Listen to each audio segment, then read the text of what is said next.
It was the 9th year of my marriage to Ava. Her boyfriend showed up at my birthday party, announced they were in love, and demanded I agree to a divorce so they could be together. Ava stood watching, acting distant and unconcerned, probably expecting me to handle her latest issue the way I always did. But on that day, I felt completely drained. I stood up and gave her a small smile. "I think I'll go to the garden for a bit of fresh air." Ava didn't react, likely assuming I just needed to be alone to calm down. But an hour went by, then 2, then 3, and I still hadn't returned. She finally went looking for me herself. In the garden, there was only a burnt-out cigarette and a ring. She understood I wasn't coming back. 5 years into our marriage, Ava started seeing someone else, a talented and attractive violinist named Leo. I heard a story that the first time Ava saw Leo, she was captivated by his slim, graceful presence, which was described as moving beautifully, like a moonlight melody. She kept this young man a secret, a prized possession hidden from everyone, especially me. But now, at my party, Leo had decided to show up on his own. He looked at me with angry, teary eyes, full of judgment. "Ava doesn't love you anymore. I'm the one she loves now. Don't you feel mean and unfair trapping her in this marriage? Ava and I are genuinely in love. Just agree to the divorce and let us have our life together." He looked so pathetic, like a victim whose happiness was being ruined by me, the villain. I just found it amusing. True love? "You're sleeping with a married woman. Don't you think that's shameful?" Hearing this, Leo's face went white, but a moment later he acted even more hurt. "Yes, you're right. It's shameful of me to love a married woman. You have every right to insult me, but even though I might be wrong, love itself isn't. I just want to be with the person I love forever. I truly love Ava, and I don't want to be separated from her. Can't you just let us go?" His words were foolish and immature, but Ava seemed to find him sweet and brave. She spoke to him softly. "It's okay, honey. Stop causing a scene. I'll go stay with you tonight." The room instantly fell quiet when she said that.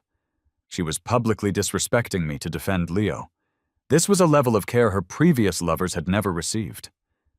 In the past, when others had shown up demanding I leave her, Ava had always handled them quickly and firmly. She had warned everyone, "My husband is Ethan. No one messes with him." But today, Leo had ruined my birthday.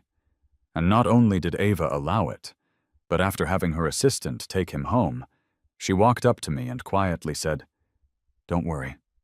I won't let him behave like this again." In other words, don't you dare touch him.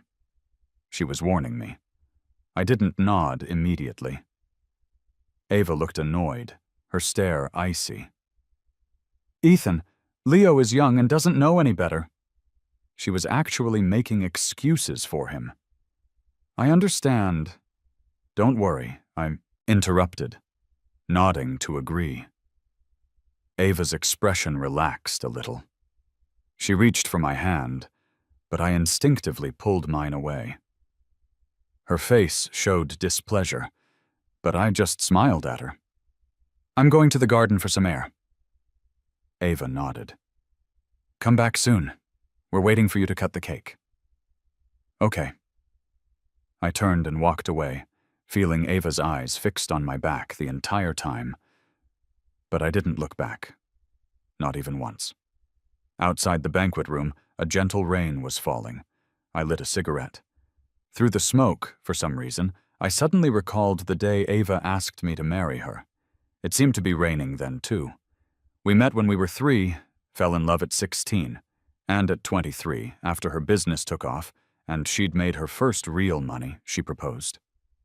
"Ethan, will you marry me?" That day, she knelt before me on one knee, her hand shaking so much she could barely hold the ring. I looked down at her and asked only one thing. "Will you love me forever?" She promised instantly. "Always." I believe she meant it at the time, but loyalty is a delicate thing. At 27, Ava started seeing a good-looking young man on the side. When I found out, she knelt before me, crying and begging me not to divorce her, swearing she would change. But once it happens the first time, there will always be a second, a third, and a fourth. By now, she doesn't even bother to hide it, and I no longer bother to argue. I've had enough drama. I've seen it all. Just like with Leo, Ava treats him differently, warns me, and threatens me for his sake. If this had been 3 years ago, I would have been heartbroken. But now, all I feel is tiredness and disgust, because I know better than anyone that Ava would never divorce me for Leo. It has nothing to do with feelings. After so many years of marriage, our money and business interests are too closely connected. A divorce would be a complicated, unprofitable mess for her. She won't do it. And she's certain that I won't do it either. After all, I've brought up divorce more than once over the years, but it always ended up going nowhere. At first, it was because of love. Later, it was because I couldn't let go of what we had built. But whatever the reason, I had tolerated it for so long, I should have been used to this kind of drama. But this time, I was just sick of it. I didn't want to participate anymore. The ash from my cigarette fell, burning my fingers and making them shake. Just then a waiter came up to me and whispered, "Sir, Ms. Wilson says it's time for you to come back and cut the cake." "Go back?" I snapped back to reality. A moment later, I put out my cigarette, turned, and smiled faintly. "Tell Ava I'm not coming back." The waiter repeated the message exactly to Ava. Ava's expression darkened. Seeing this, the other guests quickly tried to ease the tension. "Mr. Mills is probably just in a bad mood. That's why he said he's not coming back. You know how men are. Sometimes they need their space. You should cut him some slack, Ms. Wilson. Men need to be looked after, too. Why don't you go talk to him, Ms. Wilson?" Hearing this, Ava felt a stirring of emotion. She and Ethan had known each other since they were children. No one understood how much he loved her better than she did. Today, she had asked him to be easy on Leo, and to get Leo to leave, she had promised to spend the night with him. She shouldn't have said that. It was Ethan's birthday. She should have stayed and been with him tonight. She had misspoke. With that thought, Ava looked at the waiter. Is he upset? Ethan had always been sensitive and prone to sadness. He would keep his feelings inside when he was hurt, and only smile when he was happy. He'd even get teary-eyed watching a sad movie and be too troubled to sleep. He was sensitive and reserved. He must have been hurt by what she said, which is why he made an excuse to go outside and be sad alone. A sudden wave of guilt hit Ava. Ethan was her husband, and today was his birthday. She shouldn't have humiliated him for Leo's sake. She should apologize. But just as she was thinking this, the waiter shook his head. No, Mr. Mills was smiling. He looked very happy and very handsome. Ava frowned slightly, surprised by the answer. But a moment later, her face hardened, her voice turning cold. Then what is he sulking about? He's a grown man acting like a child. If he doesn't want to come back, then fine. Let him be. The guests exchanged uneasy glances, not daring to say another word. They could only wait in silence. But an hour passed, then 2, then 3. There was still no sign of Ethan in the banquet room. Ava's expression was cold and severe as she stood up and walked to the garden. As the husband of the Wilson family, a perfect husband in high society, storming off because of a lover was neither respectable nor graceful. It just made them a laughingstock for the guests. When she saw Ethan, she was going to tell him exactly what she thought. But when she arrived, the garden was completely empty. Amidst the sound of the rain, next to the trash can, there was only a single burnt-out cigarette and a ring. Ava's heart trembled. It was the silver ring she had proposed with. Over the years, she had bought Ethan countless expensive watches and pieces of jewelry, but he had always cherished this simple silver ring, treating it like a treasure. But now he had carelessly thrown it into the trash. He didn't want it anymore. Just then, a gust of wind blew the rain sideways, soaking Ava's silk shirt. She felt a shiver run through her body, but her mind was terrifyingly clear. Ethan wasn't coming back. The first thing I did when I got back to the house was call my lawyer. He was professional and quick, guiding me through the division of assets.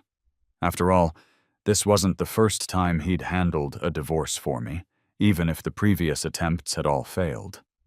But this time was different. I was serious. I was focused. I don't know how much time passed before my phone rang. It was Ava. She was probably angry that I'd left early without telling her, making her lose face. When I answered, her voice was cold. "Ethan, what exactly are you trying to do?" I signaled for the lawyer to pause. Then, in a calm voice, I told her, "I want to divorce you." On the other end of the line, there was a moment of silence. When she spoke again, her voice was much softer. "Is it because of Leo?" I didn't answer. She thought she'd figured out the reason and seemed to let out a sigh of relief, her tone becoming gentle. "Ethan, he ruined your birthday, and that was his fault. You have every right to be upset. I'll have him come over and apologize to you right now." Even now, she thought I was just throwing a tantrum over Leo, but she still wasn't willing to get rid of him. It was almost funny. I laughed softly, then interrupted her in a very, very calm voice. "Ava, this has nothing to do with anyone else." "Then why?" "I'm divorcing you simply because I don't love you anymore." "Ava, you have a long future ahead of you. I just won't be sharing it with you." I finally said it, and it felt like a heavy burden had been lifted off my back. There was a little sadness, but mostly it was relief. Freedom. Ava was silent for a moment. All I could hear was the soft tapping of her fingers on a table, a sign she was thinking. A moment later, she spoke again, her voice heavy. "What is it this time? What are you so upset about?" She still thought I was just being difficult. It was a familiar question. After I caught her cheating again and again, after countless arguments and endless pain, she would always look at me with that tired, cold expression, her eyes filled with deep confusion, and ask, "All these years, my money, the company shares, it's all in your name. Those men are just flings, just for fun. No one can challenge your position. You will always be my husband, Mr. Mills. Anything you want to buy, you can have in an instant. Look at the men around you, so many of them struggle just to make a living. Their entire year's salary isn't even worth the starting price of one of your watches. Ethan, what on earth are you still so upset about? What more could you possibly want?" Yeah, what more could I want? A life of comfort, nice clothes, and fancy food. Countless people envied me. Even my own father, after giving Ava a harsh lecture, gently advised me to just let it go, to pretend I didn't know and just live with it. What was love compared to cold, hard cash? I understood the reasoning, but I just couldn't accept it. I couldn't accept that the story of childhood sweethearts who faced life's challenges together would end with us as strangers in the same bed, living a lie. I couldn't accept that a love that was once shared would turn into mutual dislike. So I fought. I made scenes. I brought up divorce again and again, hoping to shock her into regretting her actions, to win back her love. But the only result was that my wife became my enemy. They say that when you love someone, you want them to live, and when you hate them, you want them to die. I never used to believe that saying, but during those darkest days, I did. Ava, you might not believe this, but I once truly wanted to kill you, and then kill myself. I expected her to be horrified, but instead she asked, "Then why didn't you?" I was surprised for a second. Then I chuckled softly, my voice light. "Because that day, you called me JJ. JJ, like a precious treasure. My mother died young, and my father, who raised me alone, gave me that nickname. When Ava found out about it, she started calling me that too. She called me that for many, many years. When we were young, she would hold my hand as we raced down country paths to school, looking back at me with a smile. "JJ, if we don't hurry, we're going to be late." On our wedding night, she kissed my forehead, her fingertips trembling. "JJ, I love you." The day my father died, she held me tightly in her arms, whispering over and over in my ear, "JJ, you're not an orphan. From now on, I'll take care of you. Don't be afraid." Back then, she loved me more than anything, but at some point, she stopped calling me that. It became Ethan, or just Mills. I thought I had forgotten the name JJ completely. But that night, after I had gotten her drunk, my hands wrapped tightly around her neck, slowly squeezing. She opened her eyes in a drunken daze. Seeing my bloodshot eyes, her first reaction wasn't to fight against her bound hands, but to frown and ask me, "JJ, why are your eyes so red? Did someone hurt you?" I froze. She was drunk.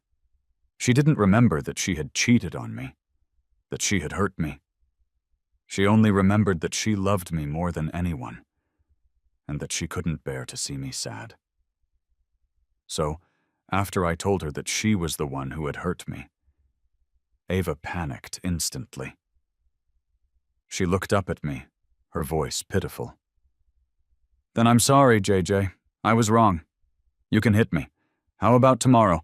I take you to get some of Old Man Miller's roasted sweet potatoes." I had a sweet tooth as a kid, and loved the roasted sweet potatoes from Old Man Miller's stand at the edge of town. But I could never bring myself to buy them. Ava would always save up her money to buy them for me. She wouldn't even take a bite herself unless I forced her to. We were at our poorest then, but also most in love. Whenever she made me angry, she would stare at me pitifully, like a little puppy afraid of losing its owner, just like she was that night. So pathetically, my heart softened. I let go of her neck and untied the ropes. As her calls grew more and more frantic, I walked out of the room and onto the rooftop. Looking down, I thought, if I can't kill Ava, then I might as well just kill myself. But as soon as the thought appeared, it was shattered by a loud whistle that cut through the sky. I looked up. One after another, fireworks bloomed before my eyes. Red, blue, pink, brilliant, beautiful. They lit up half the sky. It was breathtakingly beautiful. Right now, as I looked out the picture window, I couldn't see the fireworks from that night in the dark sky.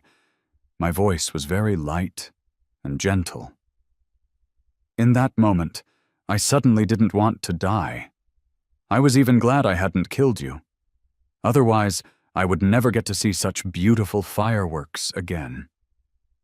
On the other end of the line, Ava was silent for a long time. I thought I had scared her with the story of my past madness. But after a moment, she suddenly asked, "Do you still want to kill me now?" Her tone was very serious.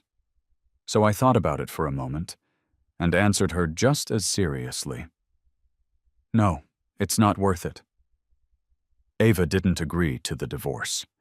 It had nothing to do with feelings. After so many years of marriage, our financial interests were too deeply and tightly connected. A divorce would be a huge, damaging disruption for her. The division of assets would also affect her company's upcoming IPO. In short, other than being single again, there was no benefit for her. Ava is a smart businesswoman. She doesn't do things that aren't in her best interest, so she chose to ignore it. Just as she had ignored my pain and struggles in the past, this time she ignored my request, as well as the divorce papers and asset division agreement my lawyer sent her. I had no intention of fighting with her anymore. I just had my lawyer inform her that if she wouldn't agree to a divorce, I would sue her. Then I packed my bags and left New York City. Just before the plane took off, I received a text from Ava. "Ethan, you know this is the most important time for the company's IPO. Do you really have to do this now? After all these years together, does it really have to come to this?" I thought for a moment, then replied, "Yes, it does." The plane's destination was Iceland, where the Atlantic and Arctic Oceans meet. I stayed in a small seaside town where I could see the ocean just by opening my window. Walking further south, surrounded by green grass, I saw the little red house used for eye tests. I realized it was a real place. When the wind blew, the blades of grass swayed. It was so beautiful. I joined a tour group. The guide was a woman who expertly and confidently led us to taste local foods and introduced us to historical sites. There was a young couple in the tour group. They were inseparable, clearly deeply in love. I once saw the boy in a quiet corner practicing his proposal over and over again. It took him 3 days to go from awkward to smooth. Then, at the Pantheon in Rome, amidst a shower of rose petals, the boy proposed to the girl beside him. "Jenna, will you marry me?" Even though he had practiced so many times, his words were even more hesitant than the first time. Awkward, trembling, but heartfelt. "I will." The girl accepted the ring with tears in her eyes. Amidst cheers and applause, she threw herself into the boy's arms. They held each other tightly. Under the rain of petals, it was as if they were holding the whole world. On the way back, the boy went to pack their things, and the girl sat down next to me. She was admiring her new diamond ring, gently touching it when she suddenly noticed the faint mark on my ring finger. She blinked at me. "Hey, are you married?"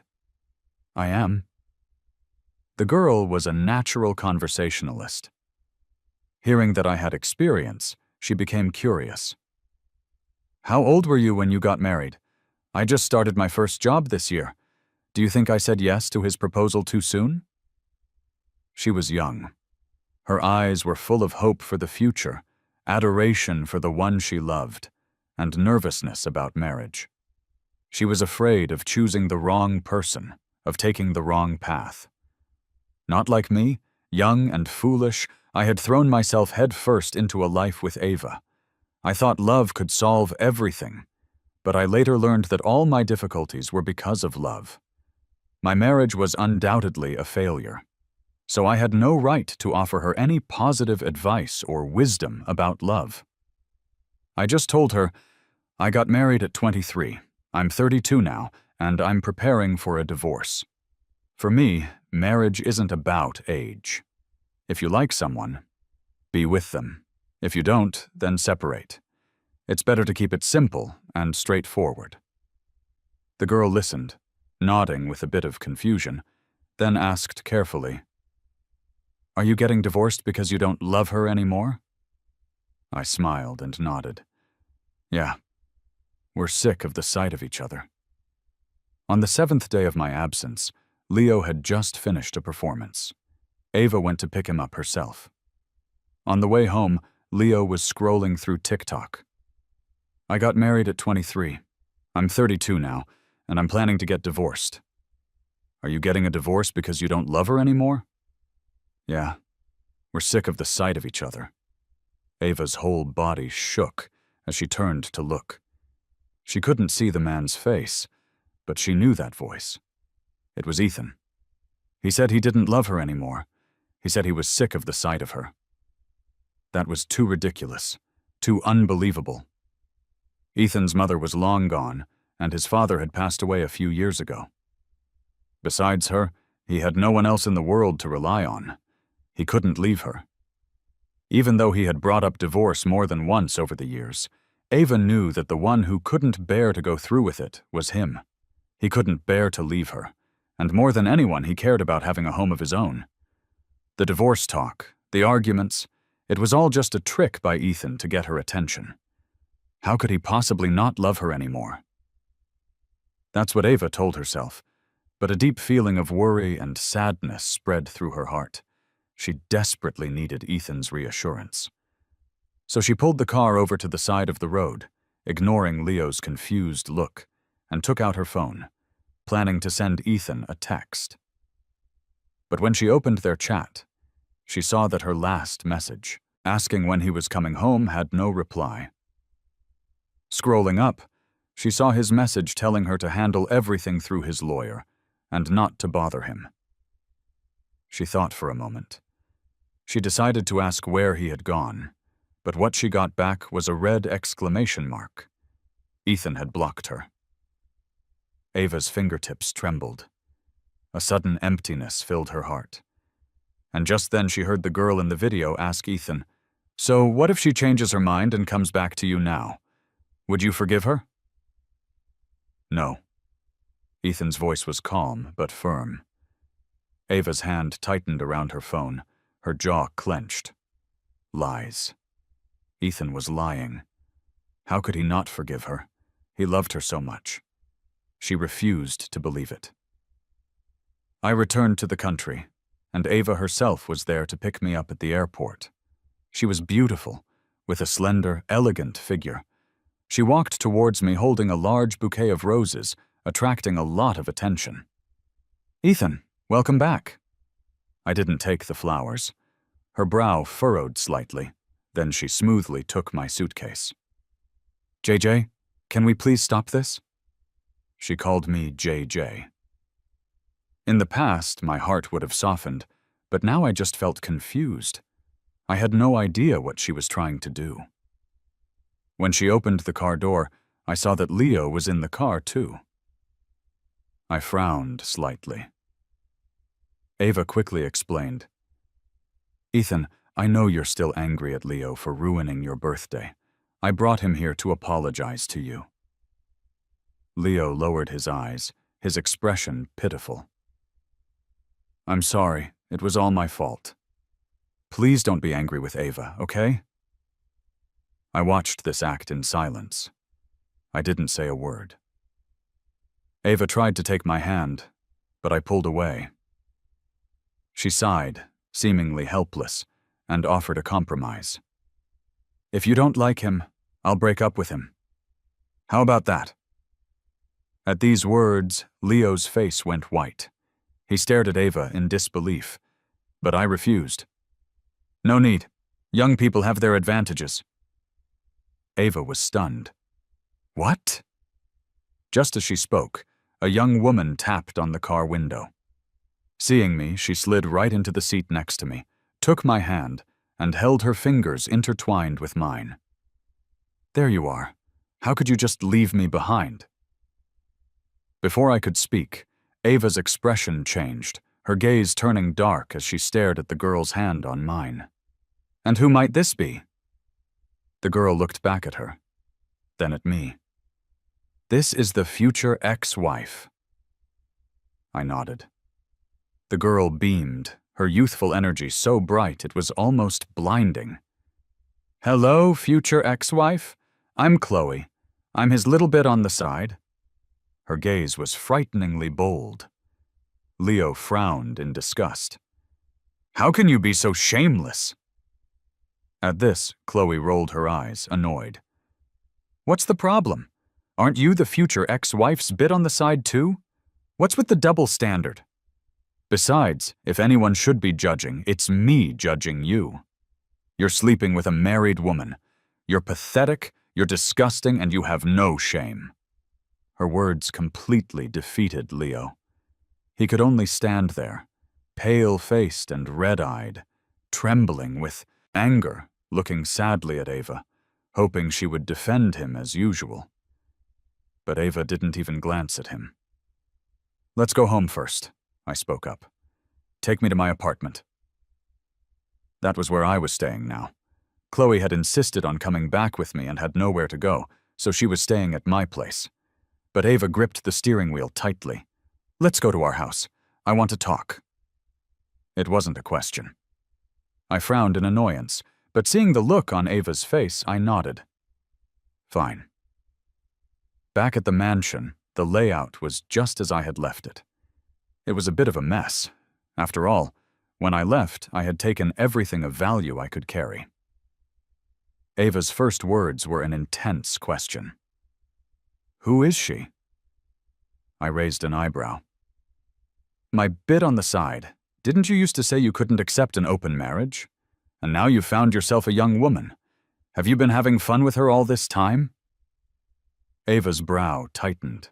She looked up at me, a careless smile on her lips, but her eyes were cold. I looked at her and laughed. "It's been great. Young people have a lot of energy." My honesty stopped her passive-aggressive remarks. I was getting impatient.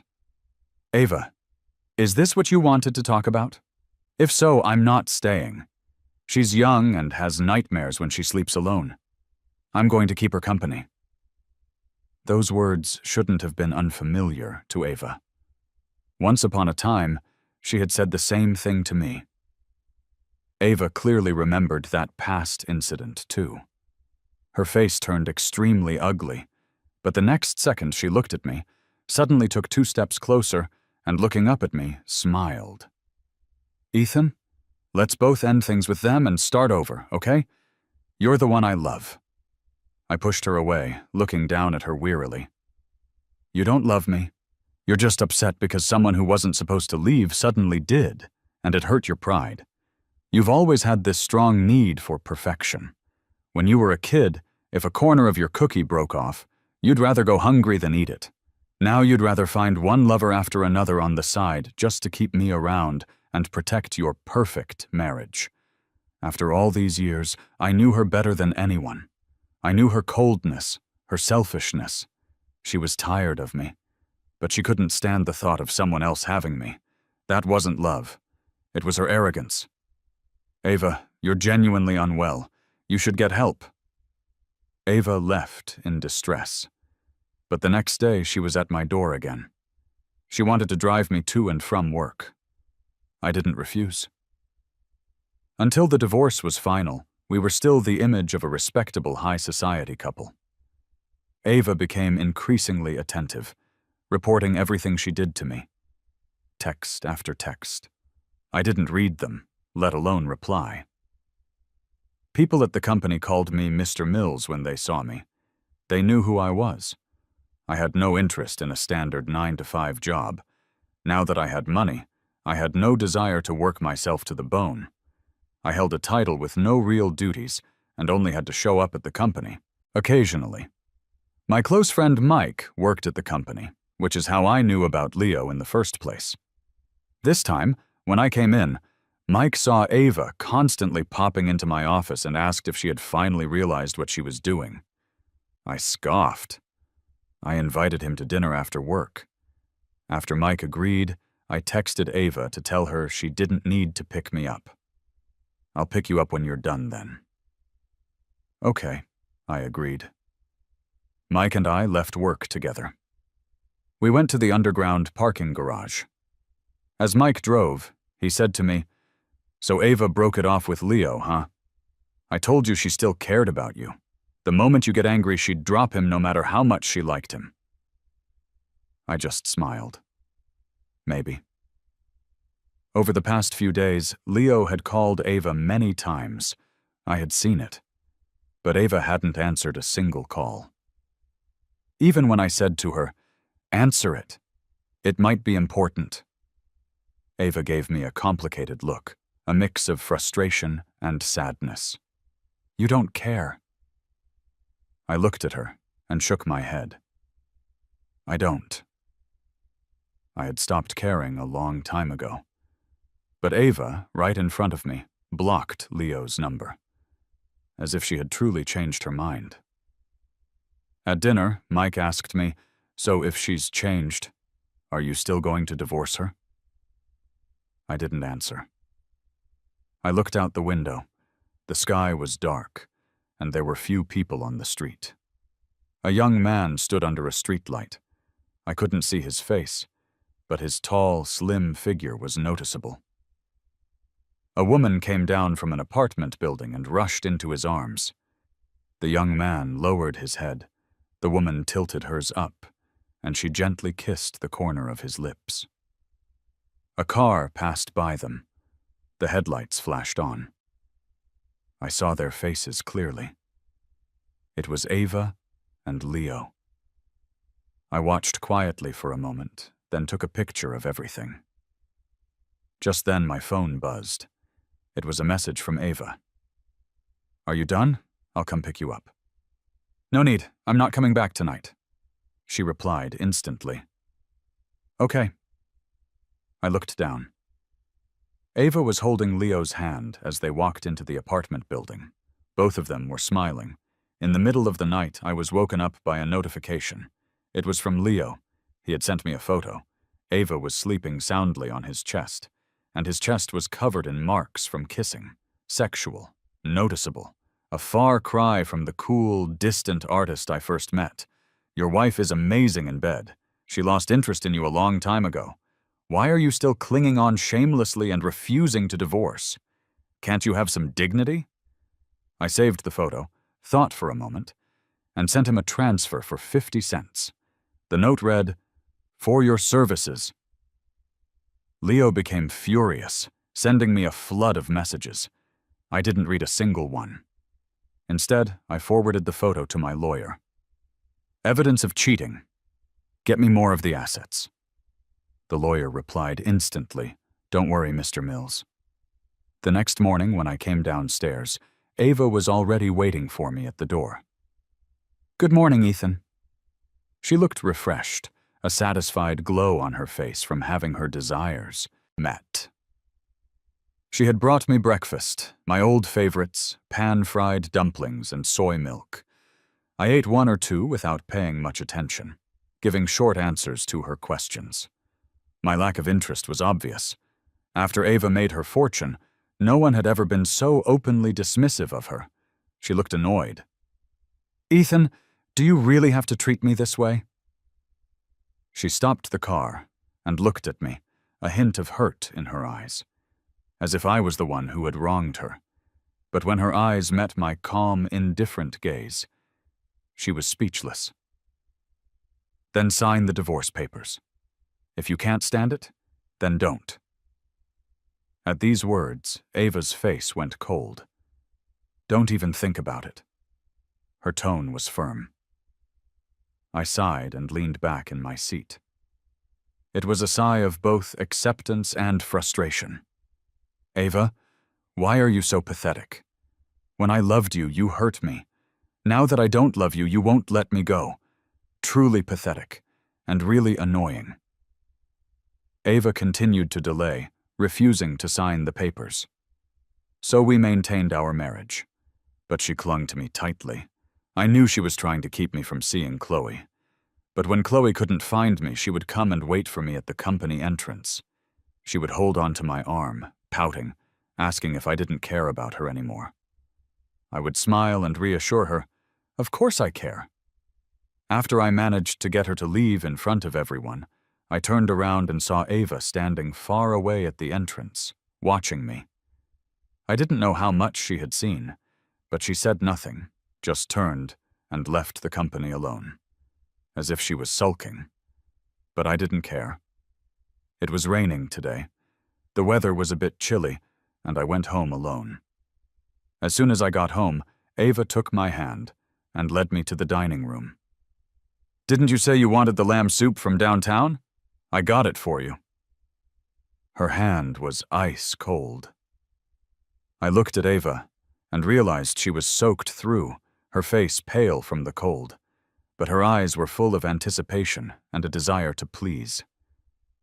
I took one sip and put down the spoon. "It tastes a little strong. You can have it." I turned to leave, but Ava grabbed my wrist. "I went to get this specifically for you because you liked it.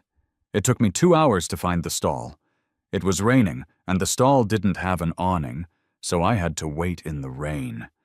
But you only take one sip and don't even ask if I'm okay. Ethan, what is wrong with you?" Her fingertips were trembling, her eyes filled with deep confusion. "You never used to be like this." So I met her gaze, my expression open and calm. "I stopped loving you a long time ago. To me, you're a stranger. Do you expect me to fuss over a stranger? You're moved by your own actions, and you expect me to be grateful for it? Isn't that ridiculous?" My words seemed to crush Ava. "How could you not love me? I've already checked. Chloe is just your friend. There's nothing going on between you two. You're just using her to get back at me. You still care about me deep down, don't you, Ethan? JJ, you do love me, right?" She looked up at me, her eyes filled with a fragile hope. But I noticed she was clenching her hands so tightly her knuckles were white, as if my answer was the last thing that would decide her fate. I smiled, then shattered her final hope. "We're just friends for now. Life is long. I'll eventually find someone to spend the rest of my life with." I was afraid of being alone. After my father passed away, I wanted a home of my own more than anyone, so I never planned to spend the rest of my life alone. I would need a partner, a man, a woman, a lover. Any would do. Ava's eyes were bloodshot. She asked me, "Can't it be me?" No. I didn't hesitate. Ignoring Ava's instantly pale face, I smiled, then turned and walked away. I didn't look back. Leo came to see me. Compared to the cool artist I first met, he now had a hint of worldly experience and calculation in his eyes. It made him even more annoying. No wonder Ava couldn't bear to break up with him. Who would want to give up such an overly complimentary person? But I took a light sip of my coffee, smiling calmly, not showing the slightest bit of anger. "If she wants a divorce, I'm ready anytime. She's the one who's not willing. But you two are quite a match. One is pathetic, and the other is even more so." Leo's face flushed with anger, his voice sharp. "Ethan, she loves me. You're just an old man." I raised my hand and threw the coffee in his face. I stood up. Looking down at his pathetic, drenched appearance, I said coolly, "Since you're so sure of her love for you, then hurry up and convince her to sign the papers so she stops bothering me. Leo, I'll be waiting for your good news." Unfortunately, Leo was useless. They remained at a standstill. I glanced at the hidden camera and watched the show unfold with cold detachment. It went on until Leo, exhausted, passed out. Ava had him sent to the hospital. "I'm sorry, Ethan. I will handle this," she promised me. I paused for a moment, then laughed. "No need. I don't care." The words hung in the air. The room was silent. Ava looked at me, her eyes dark and intense, like a churning pool of ink, but the corners were a fragile red. "You don't care?" She looked as if my indifference had broken her heart. I stared at her steadily.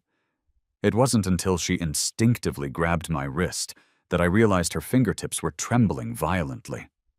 "How can you not care? You're supposed to be in pain. You care so much about family. How can you not be falling apart? Ethan, JJ, please don't look at me like that." Her last words were a plea. In that moment, she seemed to have completely humbled herself, hoping for my pity.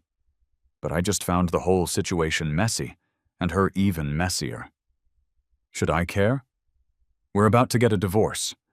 Whether you have a child or whose child it is has nothing to do with me anymore. Ava, I really, truly don't love you anymore.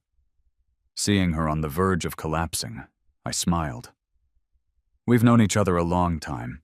Let's give each other some respect. Sign the papers. Ava finally signed. She had no choice. Leo had told the media that Ava had a secret love child, and the high society affair became a huge scandal. The stock market fluctuated, and the shareholders were unhappy. Ava didn't want to be sued by me on top of everything else. And with her affair now public knowledge, my lawyer managed to secure the maximum benefit for me: 70% of all assets. My lawyer told me it was actually 60%. The extra 10% was volunteered by Ms. Wilson herself. I smiled and accepted it without argument. The day I walked out of the marriage registration office, it was a rainy day. I seemed to have a strange connection with rainy days. All the major events in my life happened on rainy days. The day we got engaged, the day we got married, the day Ava cheated for the first time, the day I decided to get a divorce, and now the day of the divorce itself. Under the light drizzle, Ava stood beside me and said softly, "Let me give you a ride." I shook my head. "No need. Someone's coming to pick me up." As soon as I said it, Chloe squeezed between us, holding an umbrella. "There you are. It's cold today. You should wear another jacket. You have a sensitive stomach. Don't catch a cold." She talked on and on, draping a coat over my shoulders. I accepted it gracefully. Then I stepped under her umbrella. And just then, the rain suddenly stopped. I looked up. The sun broke through the clouds, clearing the gloomy fog. Sunlight fell gently, warming me from the chill of the rain. I smiled. I turned back, waved at Ava, and said, "Goodbye. The storm has passed. Goodbye to the sadness." Epilogue. The day of the divorce, Ava stood frozen in place. She watched as Ethan and another woman, sharing an umbrella, walked further and further away. She could vaguely hear the girls' cheerful chatter and Ethan's resigned laugh, but his eyes were filled with a light, joyful ease. It was a carefree look she hadn't seen on him in a long time. Actually, she had known for a while that Chloe wasn't Ethan's lover. Ethan couldn't do it. He had tried once, found a girl, and they looked very close. But when Ava saw the girl's face, she stopped caring. Because the girl's eyes and brows looked so much like her own, he couldn't let her go. He could never truly take that step. Sure enough, that ridiculous act ended in less than a month. Ethan never crossed that line again. Once when she was drunk, she told a friend about it. Her friend was stunned for a moment. Then she scoffed.